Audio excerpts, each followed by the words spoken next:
Hello guys, doing what I know how to do best, cooking a Efo-riro soup. This is the making of the Efo-riro. I have my stockfish head here. We all call it the star of my neighbor in Nigeria. And this is my smoked catfish right here, steaming them together. I have my smoked turkey wings. They're all in here. I love turkey wings. I also have my goat meat because I need that taste of goat. I need it. It's right here. And let's say I also have my dawa ready. You all know how this smells so bad.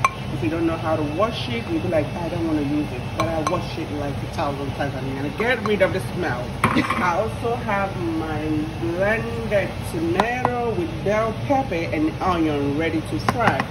I also have my vegetables, my green spinach. I'm going to cut them into chops.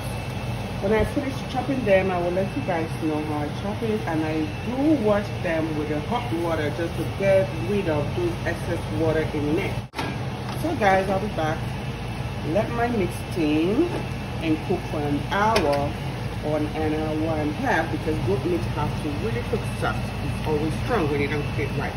Alright, I'll be back. This is the way that I fry my dawa before adding my blended tomato. When I heat up the oil, I don't allow it to bleach. I add the dawa to fry it a little bit before adding my blended tomatoes and onions and red pepper fry, guys. So I fry like 1 minute just to get it a good taste. Red oil because we need it to be red. You know what I mean? So you fry for like about 30 seconds to 1 minute before adding your blended tomato and red pepper and onion.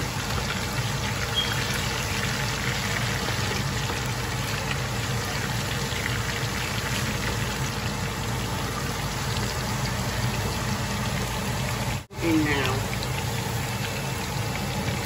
guys, you don't have to let your oil to overcook. Don't bleach it because you need that redness.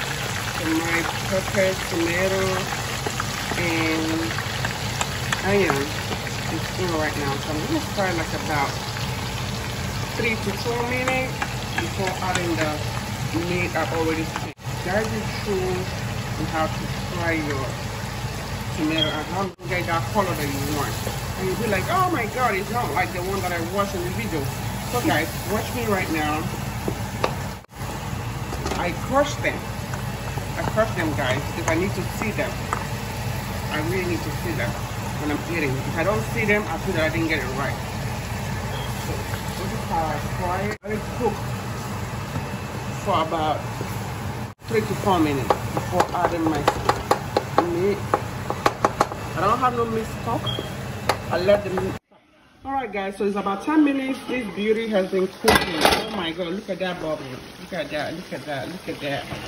It's so yummy. It smells so delicious. Oh my god, this is amazing.